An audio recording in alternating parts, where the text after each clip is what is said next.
শেরপুরে নির্বাচনী জনসভায় যোগ দিতে রবিবার শেরপুরে যাচ্ছেন জামায়াতে ইসলামের আমির ডাক্তার শফিকুর রহমান। তার আগমন উপলক্ষে নেওয়া হচ্ছে ব্যাপক প্রস্তুতি ও নিরাপত্তা ব্যবস্থা।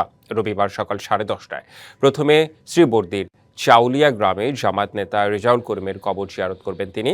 এরপর শহরের শহীদ দারুগ আলী পৌর পার্কে জনসভায় বক্তব্য রাখার কথা রয়েছে। শেরপুরের জামায়াতের আমিরকে বরণ করতে সব ধরনের প্রস্তুতি সম্পন্ন হয়েছে বলে জানান দলটির জেলা আমির মাওলানা হাফিজুর রহমান।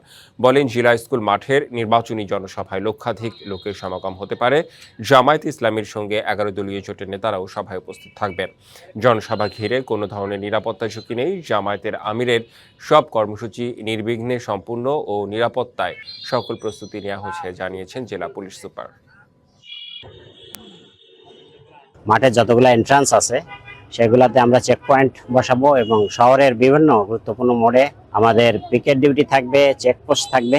আমাদের সঙ্গে সেনাবাহিনী, বিজিবি সহ অন্যান্য বাহিনীও কাজ করছে। বিদেশ থেকে দেশে রেমিটেন্সের টাকা আসে নিরাপদে।